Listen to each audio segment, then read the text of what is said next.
Bom dia a todos. Agradeço imensamente a Daniela e a Esther pelo esse convite. E eu vou começar apresentando a Sandra para vocês, né, aqui do programa, para quem não conhece. Depois de toda uma primavera de 2020, e do último verão, mostrando o que suporta um corpo, Sandra Mara Corazza, pesquisadora de produtividade do CNPq, professora do programa de pós-graduação em educação da Universidade Federal do Rio Grande do Sul e professora aposentada do Departamento de Ensino e Currículo da Faculdade de Educação da URGS, nos deixou. Em tempos de pandemia, despediu-se da Terra em 22 de janeiro de 2021. Após exultar, quando começou a respirar com muita dificuldade no final de agosto de 2020, que o coronavírus não tinha a querido. Chupa, corona! Seu corpo, entretanto, desenvolveu a rara síndrome de Goodpasture. Sandra partiu nos ensinando o quanto respirar sem máquinas e tubos é uma grande dádiva. Sandra vivia para ensinar e vivia ensinando. Desde como escrever um resumo para ter um artigo publicado, até qual tipo de roupa mais adequado, qual tipo de maquiagem, qual tipo de sapato, como pentear o cabelo para estar numa sessão de defesa. Nada escapava ao seu verde olhar faiscante, ímpio, mas amoroso ao mesmo tempo. Com um impactante arsenal de referências e predecessores, leitora voraz de romances e contos, o nome de Sandra estampou teses, dissertações, livros organizados, artigos, miríades de produções acadêmicas. No cabedal de livros que escreveu e encabeçou, apresentou palavras por ela inventadas, algumas usadas em pesquisas Brasil afora, como escrileituras, neologismo advindo da sua imersão na obra de Roland Barthes, artistagem, artistar, meta-infancionática, metodosofia. Seu livro, História da Infância Sem Fim, escrito com horizontes Foucaultianos, é uma parte da sua tese, orientada pelo professor Tomás Tadeu, com quem constituiu a linha de pesquisa Filosofias da Diferença e Educação no PPGedu URGS. Com Gilles Deleuze, a linha prima por aulas magistrais e defende trabalhos poéticos, criando brechas para produções artísticas, tradutórias e literárias, junto a um campo transdisciplinar da educação. Seus bandos promovem saraus, mostras e intervenções no espaço institucional. Desde os anos 1990, junto a estudos pós-críticos, Sandra artistava a docência, sonhando com outros tipos de pesquisas, de imagens e de discursos. Lutava para que os usos do pensamento para tratar problemas educacionais saíssem do salvacionismo e da ingenuidade, especialmente quanto ao uso da linguagem, quanto ao tratamento dos arquivos e dos métodos.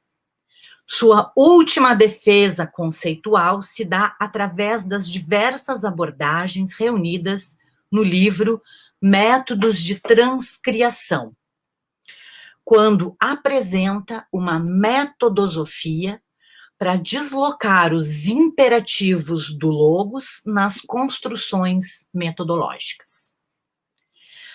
Mais do que livros autorais e organizados, Sandra deixa um enxame de forças, de artistas, de livres pensadores e principalmente de professores por ela inspirados e orientados, que atuam desde a educação básica até a docência universitária em programas estrito sensu.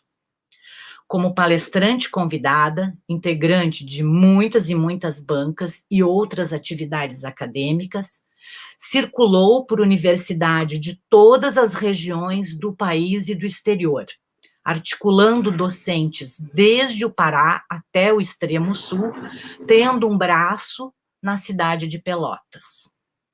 Transmutou, nem sempre com aquele humor sarcástico que lhe era muito próprio, por grupos e pesquisadores, criando muitos parceiros intelectuais.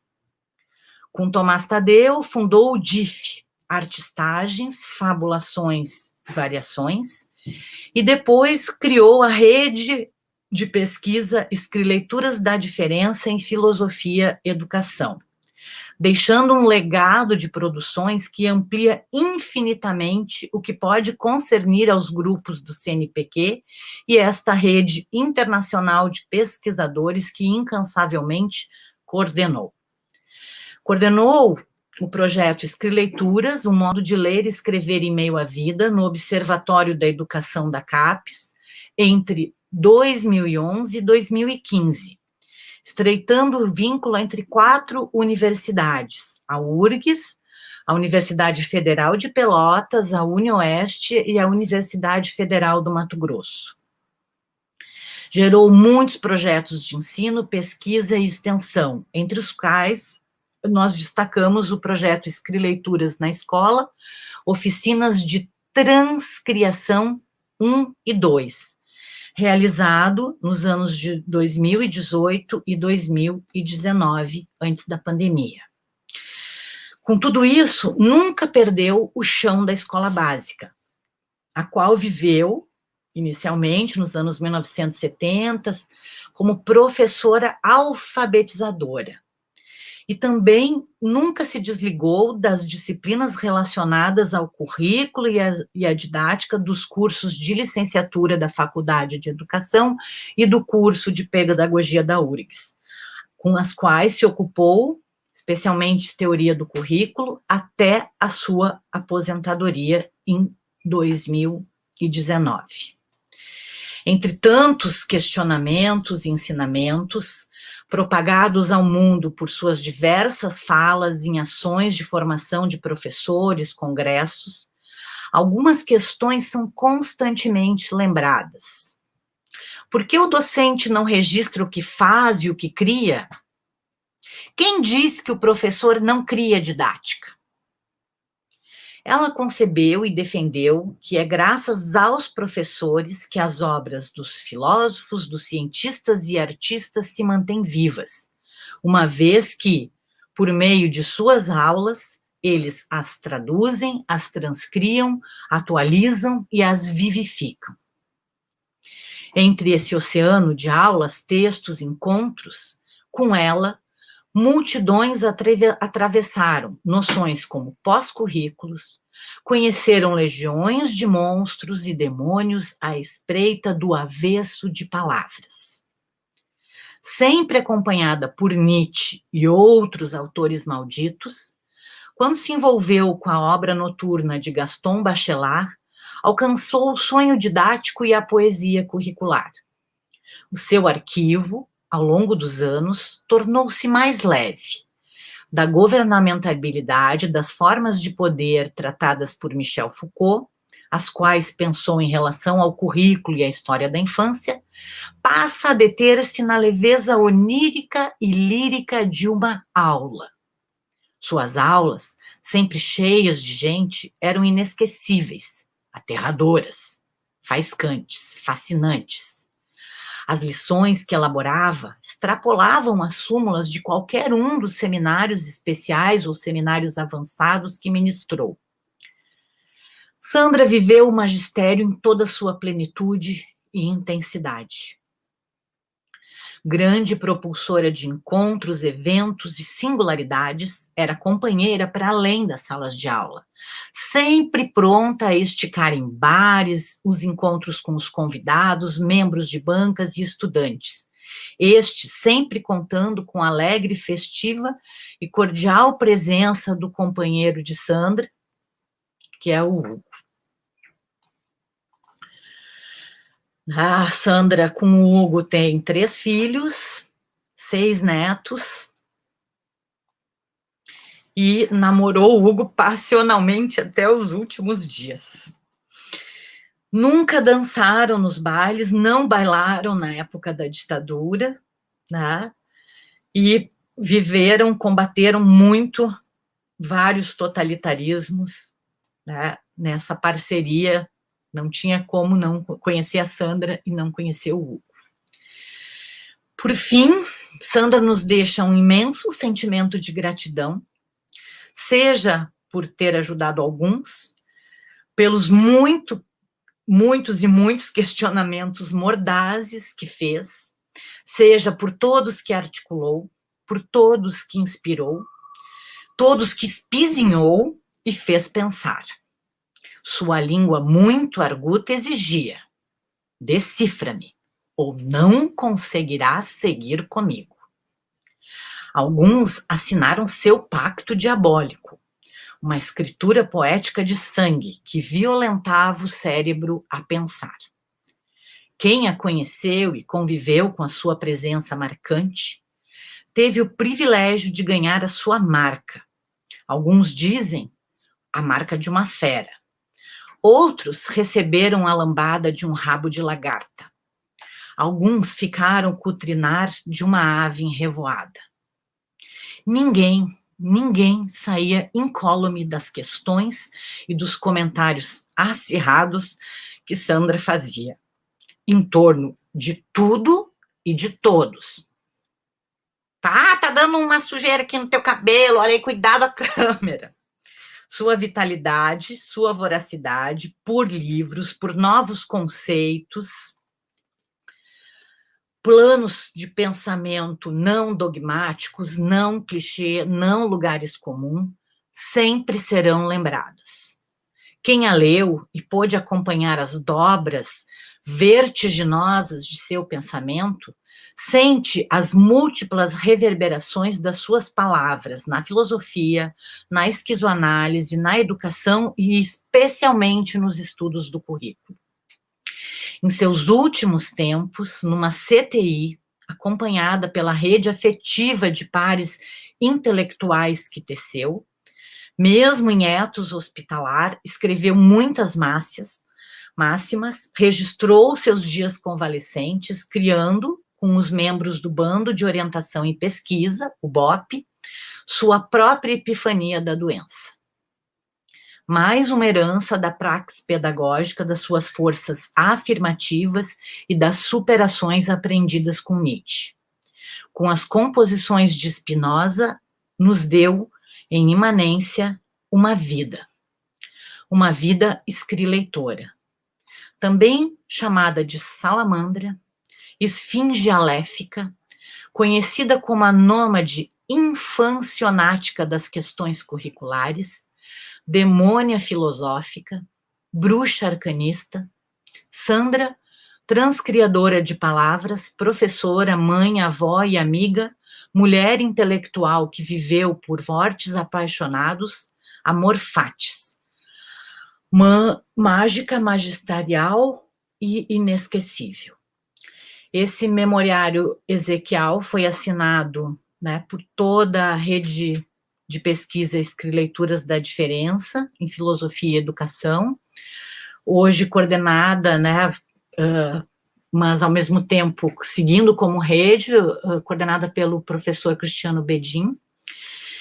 E eu gostaria de contar uma história, a rede segue, né, agora, né, ainda sentindo muito essa perda, mas pensando que como nós vamos seguir, como lidar com esse imenso arquivo, Sandra Mara Corazza, o arquivo que a gente diz da salamandra.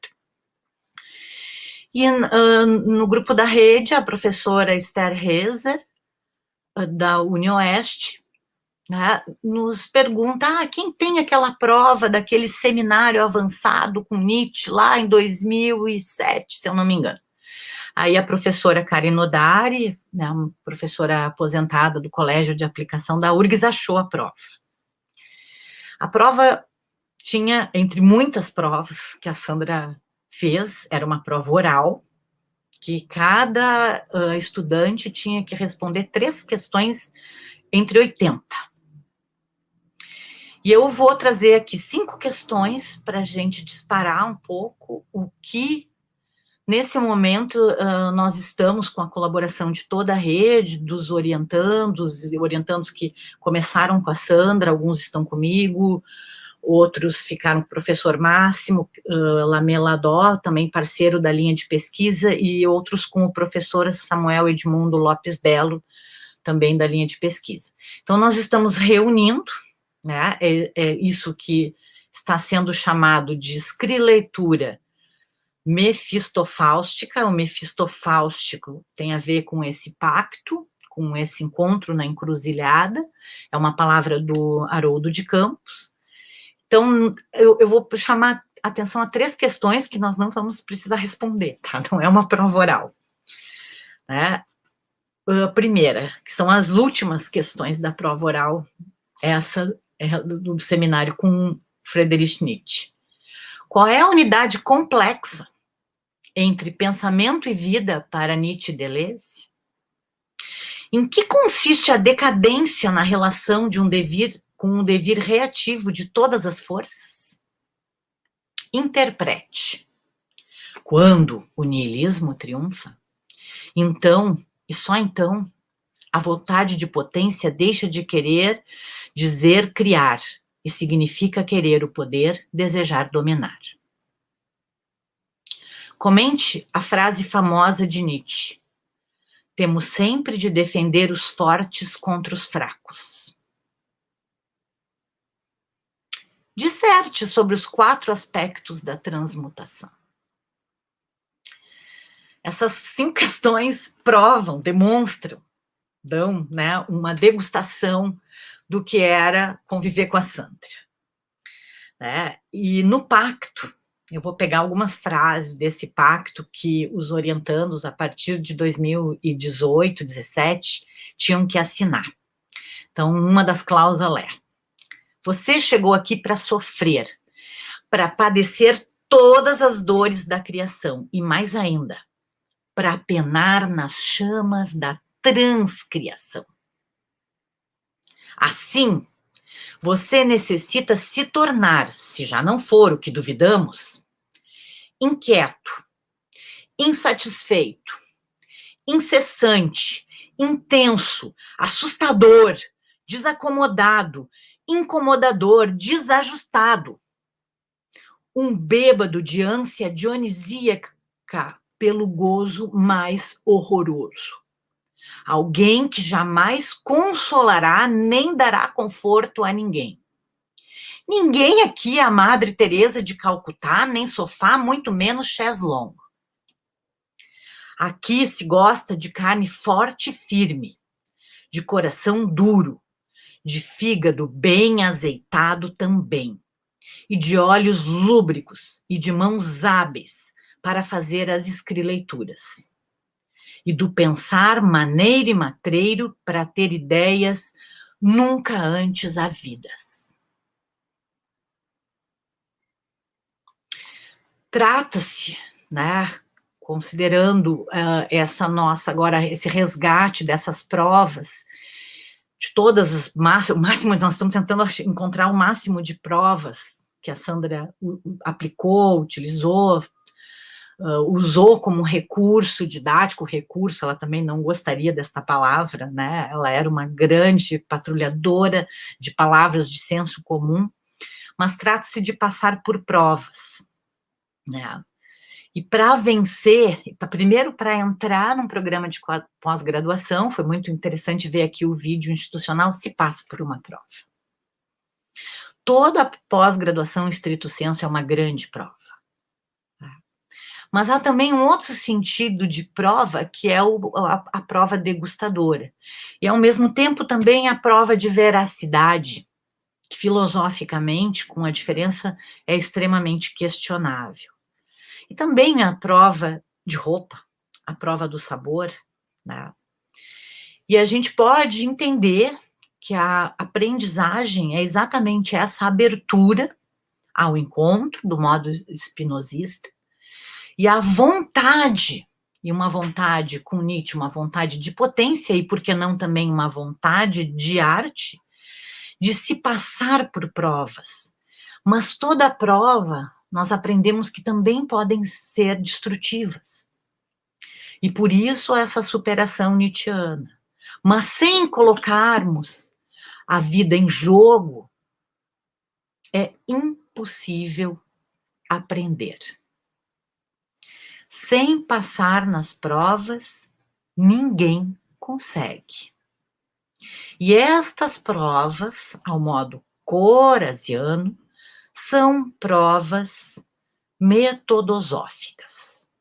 Porque o que se prova com uma vida que tem um início, que tem um fim, com uma vida de ensino, que mesmo que nos deixe, não deixa de ensinar, não são exatamente essas provações calcadas nos ideais ascéticos, mas sim um teste eminentemente textual de uma persistência e de uma coragem que não deixa se abater pelo cansaço, pela fraqueza, pelo medo, pela doença pouca, pela lassidão mental.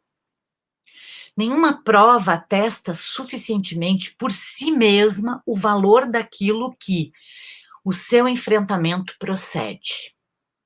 O que vale na prova é o percurso que conduz a esse espiralar do eterno retorno e das suas superações, na qual todos os aspectos, como o Aleph do Jorge Luis Borges, são vividos e experimentados, vistos, escutados e sentidos num só e incontável tempo, que também é espaço e também não é nem espaço e nem tempo. Toda prova é um livramento dessas coordenadas científicas atualizadoras, que nos levam para um fora, para uma inscrição outra. As provas são o que eu estou gostando de chamar, para sair do clichê do Aleph do Borges, um quê, cujos pontos são formas de expressão substanciais relacionadas a conteúdos específicos que são exigidos na obtenção de graus, do vencimento de etapas, mas cujo interesse se desloca por natureza, pois o que interessa é passar por uma. E a metodosofia, essa última criação da Sandra Corazza, responde nas palavras dela, na primeira parte desse livro aqui, que está disponível no site da Rede Escri Leituras, para quem quiser, responde à necessidade premente de espremer as palavras e de torcer a língua, diz a Sandra, na operação de pesquisas que envolvem a experimentação das escrileituras. Trata-se de pensar métodos pela singularidade das matérias com as quais, na composição com arquivos e a sua proliferação de saberes, as pesquisas se ocupam. Ao se assumir que o pensamento só acontece no encontro com seu lado de fora, ao assumir que o pensamento só procede do caos, não é sem perigos que se ultrapassa a famosa linha feiticeira descrita por Deleuze no livro sobre Foucault. Pensar é, então, deformar. Nos diz Sandra, ao abandonar a logia do método, função do fastio por suas trilhas demasiadamente calcadas, optamos por tomar como sufixo a palavra de origem grega, Sofia. Com esta tomada, agregamos ao método um tipo de sabedoria plena de afetos e perceptos, literatura, arte, ciência e filosofia.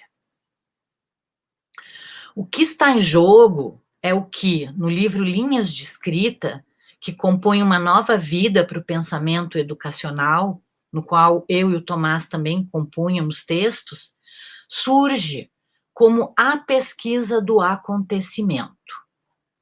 Pesquisar o acontecimento a partir de Sandra Corazza é tratar de problemas que são a própria instância problematizada, envolvidos na imanência dos campos da pesquisa, dos seus seres e dos seus acidentes, em recorrências à fragmentação, aos aforismos nietzschianos, às variações infinitas dos espaços flutuantes que, ao mesmo tempo, não são totalmente verazes, mas estão dentro de espectros reais, concretos, passíveis de experimentação, verificação e tratamentos diversos.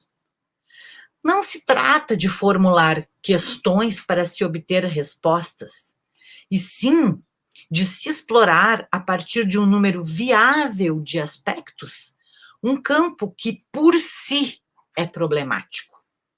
Com Nietzsche, sempre com Nietzsche, esse que se conclama discípulo de Dionísio, arrisca-se dizer que a metodosofia é um exercício de superação. Expressões, palavras, conceitos, personagens, paisagens, figuras, enfim, tudo que se anuncia e se visibiliza em uma pesquisa se movimenta, não se fixa, ganhando e perdendo sentidos que não conseguem, de um modo lógico, se resumir em pressupostos de verdade e falsidade, tampouco serem estabelecidos como a conclusão da pesquisa. Observando que, sem passar nas provas, ninguém consegue se arriscar metodosoficamente. O campo problemático, do qual Deleuze, né, tanto comenta, de modo algum é um arquivo que, naquele sentido de encerramento de uma documentação perante fontes arcaicas. O arquivo, com Corazza, trata de impressões heterogêneas pouco determinadas, o arquivo mar. Os metodosofistas aproximam o pensamento educacional, de caráter eminentemente filosófico, à literatura, ao sonho e à arte. Sendo o ensino, ato que se dá em aula, um problema tradutório, atormentador, a metodosofia implica procedimentos didáticos que, ao serem traduzidos em aula, tranquilizam a quem com as suas crueldades se depara, sem delas deixar de encarar, sem a prova, a crueldade da prova passar. Trata-se de lidar com as ditas violências deleuzianas, que obrigam o vivente, aquele que se depara com a polissemia heteróclita de um arquivo, encarar.